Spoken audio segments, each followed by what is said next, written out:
भयभीत आदमी शांत रह ही नहीं सकता, उसके भीतर ही कंपन जारी, वो रुष्ट होने को तत्पर है।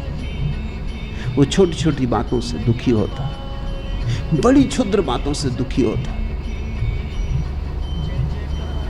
तुमने कभी सोचा कैसी छोटी छोटी बातें तुम्हें दुखी कर जाती?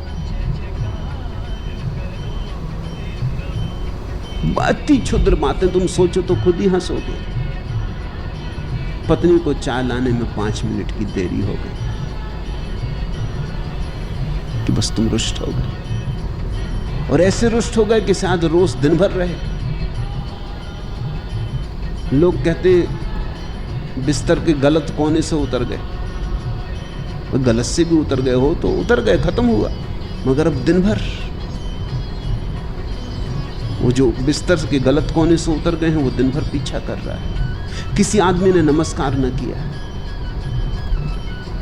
कि दिन भर छाया की तरह कांटा चुभता रहता।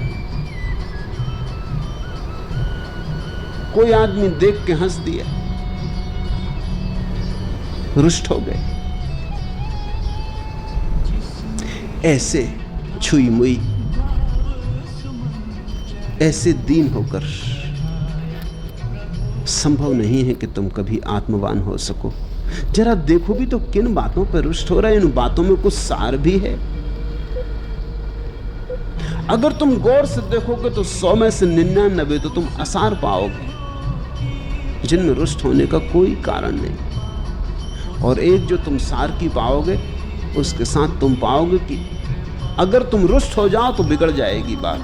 वो जो सार की बात है, अगर रुष्ट न हुए तो ही संभल पाएगी। तो जो व्यर्थ की बातें हैं उनके कारण हम रुष्ट होते हैं, अपने को बिगाड़ते हैं। और जो सार्थक बातें हैं, रुष्ट होकर उन बातों को बिगाड़ लेते। क्रोध में कब कौन आदमी सम्यक व्यवहार कर पाया?